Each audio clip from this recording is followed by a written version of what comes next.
নমস্কাৰ মই নিশাত ৰে এডুকেশ্যনৰ নতুন এটা ভিডিঅ'লৈ আপোনালোক সকলোকে স্বাগতম জনালোঁ আজি আমাৰ লগত উপস্থিত আছে তাশকেণ্ট ষ্টেট মেডিকেল ইউনিভাৰ্চিটিত পঢ়ি থকা ষ্টুডেণ্ট এগৰাকীৰ গাৰ্জেন স্যাৰ আপুনি আপোনাৰ পৰিচয়টো দিব হয় থ্যাংক ইউ মোৰ নাম জিশান দেৱান মই চাকৰি সূত্ৰে ৰঙিয়াত আছো কিন্তু মোৰ ঘৰ হ'ল মানে বৰপেটা ডিষ্ট্ৰিক্টৰ চেঙাত ইয়াত মই এপিডিচিএলত কৰ্মৰত মোৰ ল'ৰা ছোৱালী দুটা ছোৱালীজনী ডাঙৰ আৰু ল'ৰাটো ক্লাছ 8ত এইবাৰ স্যাৰ আপুনি আপোনাৰ ছোৱালীৰ মেডিকেল জাৰ্নি আৰু তাইৰ বিষয়ে আমাক অলপ চমুকৈ ক'ব পাৰিবনে ছোৱালীজনী তাশকেণ্ট ষ্টেট মেডিকেল ইউনিভাৰ্চিটিত পঢ়ি আছে তাইৰ নাম জুবিনা তাছনিম দেৱান তাই মানে সৰুৰে পৰা মানে পঢ়া শুনাত একেবাৰে বেয়া নাছিল আৰু মেট্ৰিক পৰীক্ষা দিয়াৰ পিছত তাইৰ হঠাৎ মানে ইচ্ছা হ'ল মেডিকেল পঢ়িব যেনে তেনে মেডিকেল পঢ়িব লাগে নিটত মাৰ্ক সিমান এটা হেৰি নাছিল মানে পিছত তাই কলেজ এণ্ড প্ৰাইভেটতে পঢ়োৱা যদি চেষ্টা কৰি চোৱা এতিয়া আমিও বহুত চিন্তা কৰিলোঁ তাইৰ যিহেতু প্ৰবল ইচ্ছা মেডিকেল পঢ়াৰ ময়ো চিন্তা কৰিলোঁ ক'ত পঠোৱা যায় আৰু চিপ ৰেট সেইফালে চাব লাগিব যিহেতু ছোৱালী এজ এ গাৰ্জিয়ান মই ছেফ কাণ্ট্ৰিৰ কথাও আমি ভাবিব লাগিব সেইকাৰণে আমি অলপ ইফালে খবৰ লৈ আছিলোঁ কোনখন কাণ্ট্ৰি বেষ্ট হ'ব তাইৰ কাৰণে তাৰপিছত খবৰ পালোঁ যে তাশকেণ্ট মেডিকেল একাডেমি এতিয়া বৰ্তমান নাম চেঞ্জ হৈ তাশকেণ্ট ষ্টেট মেডিকেল ইউনিভাৰ্চিটি হৈছে আৰু সেইটো মই প্ৰথম গম পালোঁ তাইৰ কাজিন চিষ্টাৰ মানে ইউক্ৰেইনৰ পৰা পাছ আউট তাইৰ পৰা গম পালোঁ যে তাশকেণ্ট আপোনালোকে চিলেক্ট কৰিব পাৰে তাশকেণ্ট মেডিকেল একাডেমি তাৰপিছত ময়ো চিন্তা কৰিলোঁ কাৰ থ্ৰু দি কেনেকৈ পঠোৱা যায় ইন দ্য মিন টাইম ছোৱালীজনী ইনষ্টাগ্ৰাম মানে চাৰ্চ কৰি থাকাতে হঠাৎ ৰেয়াৰ এডুকেশ্যন বুলি কনচালটেঞ্চিৰ খবৰ পালে আৰু সেইটো গুৱাহাটী 6 মাইলতে অফিচ তাৰপিছত ইন দ্য মিন টাইম ৰেয়াৰ এডুকেশ্যনৰ পৰা টেলিফোন কৰিলে তাইক মোৰ পৰিচয় দিলে তাৰপিছত মোকো যোগাযোগ কৰিব দিলে ময়ো যোগাযোগ কৰি গম পালোঁ হয় 6 মাইলতে অফিচ মই চিন্তা কৰিলোঁ 6 মাইলতে যদি অফিচ তেতিয়া আৰু মই আৰু দিল্লী বা মানে সাউথ ইণ্ডিয়ান মানে এজেঞ্চিৰ লগত মানে যোগাযোগ কৰিবৰ দৰকাৰ নাই যেহেতু ওচৰতে পাই গৈছোঁ সেই সূত্ৰে মই এদিন ৰেয়াৰ এডুকেশ্যন অফিচত গ'লোঁ ডক্টৰ ৰেকিবুদ্দিনক লগ পালোঁ তেওঁ গোটেইখিনি আমি কাহিনী ক'লোঁ আৰু মোৰ লগত আৰু এজন গৈছিল গাৰ্জেন দুজন একেলগে গ'লোঁ গৈ পেলাই ডিটেইলছ কথা পাতিলোঁ কথা পতাৰ পিছত ডক্টৰ ৰেকিবুদ্দিনে ক'লে যে ঠিকে আছে এতিয়া আমাৰ লগত এইটো তাশকেণ্ট মেডিকেল একাডেমি ডাইৰেক্ট আমি টাই আপ গতিকে আপোনালোকে সেইটো চুজ কৰিব পাৰে বহুত চিন্তা চৰ্চা কৰি আমি আলোচনা কৰি মোটামুটি এইটো ফাইনেলে কৰিলোঁ কৰাৰ পিছত এতিয়া তাই এতিয়া গ'ল যোৱা বছৰ মানে অক্টোবৰ মাহত গ'ল এতিয়া ফাৰ্ষ্ট ইয়াৰ পৰীক্ষা দি আছে পৰীক্ষা শেষ হ'বই আৰু 30 তাৰিখে তাইৰ টিকেট কাটা হৈছে মানে তাশকেণ্টৰ পৰা গুৱাহাটীলৈকে তাই এতিয়া 30 তাৰিখে আহিব সেইখিনি তাই এনেকৈ থাকি যাতে বেয়া পোৱা নাই স্যাৰ যিহেতু জুবিনা বৰ্তমান তাশকেণ্টত আছে তাইৰ অভাৰঅল এক্সপিৰিয়েঞ্চটো তাতে কেনেকুৱা থকা খোৱা কেনেকুৱা পাইছে আমাক অলপমান জনাব নেকি এক্সপিৰিয়েঞ্চ মানে কি প্ৰথম অৱস্থাত গ'লে অলপ প্ৰব্লেম পাব চবতে তাৰপিছত লাহে লাহে এডজাষ্ট হৈ যায় সেইখিনি আমি এডজাষ্ট কৰিব লাগিব গাৰ্জেন হিচাপে সেইখিনি মানি ল'ব লাগিব যিহেতু বেলেগ এখন কাণ্ট্ৰি তাৰে কালচাৰ বেলেগ ফুড হেবিট বেলেগ গতিকে প্ৰথম অৱস্থাত অলপ প্ৰব্লেম হৈছে বিশেষকৈ ফুড হেবিটক লৈ তাৰপিছত প্ৰথম অৱস্থাত আকৌ হোষ্টেলো চেঞ্জ হ'ল এতিয়া হোষ্টেল বাৰু ছেপাৰেট হোষ্টেল গাৰ্লছৰ হোষ্টেলত আছে আৰু ধুনীয়া ছেফ মানে প্ৰব্লেম নাই গাৰ্লছৰ বেলেগ আৰু বয়জৰ হোষ্টেল বেলেগ গতিকে আৰু জনামতে ৰেয়াৰ এডুকেশ্যনৰ তৰফৰ পৰা নতুন হোষ্টেল এখন লৈছে আণ্ডাৰ কনষ্ট্ৰাকশ্যন মোষ্ট প্ৰবেবলি এইটো 2-3 মাহৰ ভিতৰত সেই হোষ্টেলখন ওলাই যাব নেক্সট তাই যিহেতু ভেকেশ্যনত আহি আছে ভেকেশ্যনৰ পৰা গৈ এই নতুন হোষ্টেলত এণ্ট্ৰি কৰিব পাৰিব বুলি মই জানিব পাৰিলোঁ আৰু মেডিকেল তাশকেণ্ট মেডিকেল একাডেমি এতিয়া বৰ্তমান তাশকেণ্ট ষ্টেট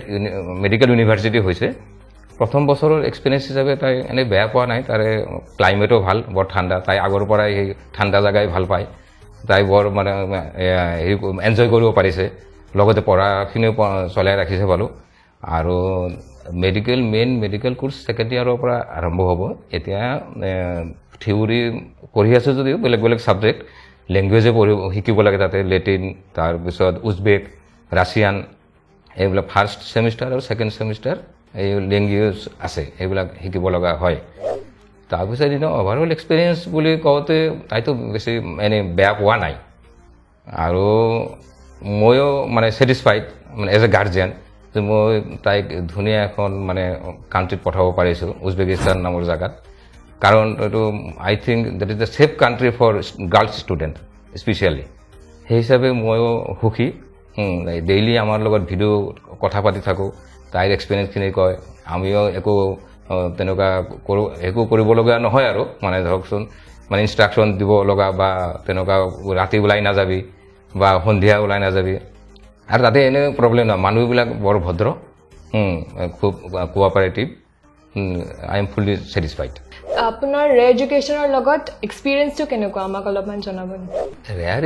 এডুকেশ্যনৰ লগত এক্সপিৰিয়েঞ্চ ভালে যিহেতু 1 বছৰ হ'ল মোৰ ছোৱালীজনী তাতে পঢ়ি আছে ৰেয়াৰ এডুকেশ্যনৰ থ্ৰু দি যোৱা গতিকে এতিয়ালৈকে তেনেকুৱা একো প্ৰব্লেম পোৱা নাই বৰঞ্চ আমাক হেল্পহে কৰিছে যিকোনো ক্ষেত্ৰত যদি কিবা সৰু সুৰা প্ৰব্লেম হয় মেছেজ হোৱাটছএপত মেছেজ কৰোঁ বা কল কৰিলেও ৰেছপন্স কৰে গতিকে ৰেয়াৰ এডুকেশ্যনৰ বিষয়ে মই ভাল বুলিয়ে ক'ম কাৰণ যিহেতু এতিয়ালৈকে মই তেনেকুৱা প্ৰব্লেম পোৱা নাই আৰু তেওঁলোকৰ ওপৰত পুৰা ফেইথ আছে ইভেন মই টাস্কেণ্ট মেডিকেল একাডেমীৰ ফিজটো মই তাতো জমা দিয়া নাই বহুতে কয় আপোনালোকে এজেণ্টৰ থ্ৰুদি পইচা পে'মেণ্ট নকৰিব কাৰণ ফ্ৰড ওলাইছে বহুত আচল জেগাত জমা নহ'ব কিন্তু মইতো 1 বছৰত সেই বস্তুটো পোৱা নাই মইতো কৈছোঁ মই এইবিলাক ঝামেলাত নাযাওঁ মই যি ফিজ হয় ইউনিভাৰ্চিটি ইনক্লুডিং হোষ্টেল মেছ এভৰিথিং মই ৰেয়াৰ এডুকেশ্যনত জমা দিম আপোনালোকে তাতে জমা দিব গতিকে 1 বছৰ হৈ গ'ল তেনেকুৱাতো একো মই প্ৰব্লেম পোৱা নাই আৰু মিষ্টাৰ ডক্টৰ ৰেকিবুদ্দিন তেওঁ হি হিমছেল্ফ এ ডক্টৰ গতিকে তেওঁৰ ব্যৱহাৰ বা যিখিনি কোৱা আৰু মানে কাম কোনো অমিল নাই মই সেইখিনি মই পালোঁ আৰু মই ভাবোঁ যদি কোনো আমাৰ নিচিনা ধৰকচোন অলপ মানে কম বাজেটৰ গাৰ্জিয়ানে যদি কিবা চিন্তা কৰে বাহিৰত মেডিকেল পঢ়াৰ কাৰণে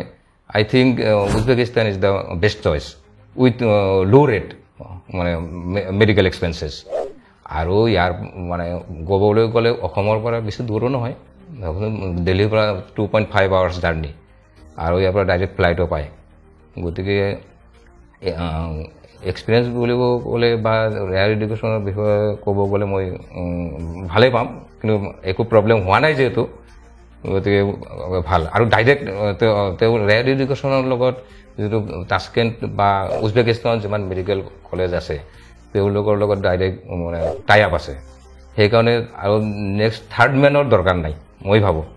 গতিকে সেইটো এটা আমাৰ সাহস যে আমি ৰাইট চইচ কৰিছোঁ ৰাইট জেগাতে গৈছোঁ যদি কোনোবা গাৰ্জিয়ানে বা ষ্টুডেণ্টে ভাবি আছে এব্ৰডত মেডিকেল পঢ়িব তেতিয়াহ'লে তেওঁলোকে উজবেকিস্তান চুজ কৰি ল'ব পাৰে আৰু যদি এইটো বহুতৰে শংকা থাকে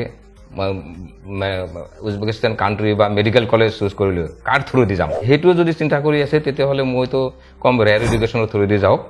ৰেয়াৰ এডুকেশ্যনৰ থ্ৰু দি গ'লে আপোনাৰ নিশ্চিন্ত মানে কোনো এক্সট্ৰা কোনো প্ৰব্লেম নাথাকে আৰু ধুনীয়াকৈ বুজাই দিব যদি কিবা হিডেন কষ্ট তাতে নাই মেইন হ'ল আমাৰ যদি ল'ৰা ছোৱালী বা আমি যদি বাহিৰত দিব খোজোঁ তে এজেণ্টে ক'ব এটা কিন্তু ইন প্ৰেক্টিকেল যেতিয়া আপোনালোকে আগবাঢ়ি যাব এইবিলাক ক্ষেত্ৰত তেতিয়া আকৌ হিডেন কষ্ট বহুত থাকে কিন্তু এই ক্ষেত্ৰত মই সেই বস্তুটো পোৱা নাই অথচ ৰিকুৱেষ্ট কৰিলে আৰু অলপ সৰু সুৰা কিছুমান কমায়ো দিব পাৰে যে এইখিনি নহ'লেও হৈ যায় মানে জাষ্ট ফ্ৰেণ্ডলি সেইটো গতিকে মই সেইটোৱে ভাবোঁ যে rare education is the right choice specially for Uzbekistan আৰু যিহেতু তেওঁলোকৰ লগত ডাইৰেক্ট টাই আপ আছে গতিকে একো প্ৰব্লেম নহয় গতিকে আপোনালোকে যদি ভাবি আছে বাহিৰত পঢ়াম তেতিয়াহ'লে উজবেকিস্তান যাব পাৰে থ্ৰু ৰেয়াৰ এডুকেশ্যন আৰু গাৰ্লছ ষ্টুডেণ্ট হ'লেতো মই নাম্বাৰ 1 ক'ম যে without any hesitation you can opt for Uzbekistan thank you sir আপুনি আপোনাৰ ভেলুৱেবল টাইমটো আমাক দিলে আপোনাৰ এক্সপিৰিয়েঞ্চ শ্বেয়াৰ কৰিলে thank you so' much welcome হয় আপোনালোককো মই ধন্যবাদ দিলোঁ আপোনালোকে ৰেয়াৰ এডুকেশ্যনৰ তৰফৰ পৰা এইখিনি এক্সপিৰিয়েঞ্চ এজ এ গাৰ্জিয়ান মোৰ পৰা লৈছে আৰু আশা কৰোঁ সেই এক্সপিৰিয়েঞ্চখিনি আপোনালোকে যদি অলপ স্প্ৰেড কৰি দিব পাৰে বহুত গাৰ্জিয়ানৰ কাৰণে সুবিধা হ'ব আৰু ধন্যবাদ জনাইছোঁ ছোৱালীজনীক ৰাইট ট্ৰেকত মানে পহুচাই দিয়াৰ কাৰণে থ্ৰু ৰেয়াৰ এডুকেশ্যন যিহেতু আগতেও গৈছোঁ প্ৰব্লেম পোৱা নাই গতিকে মোৰ ফালৰ পৰা ময়ো থেংক ইউ জনালোঁ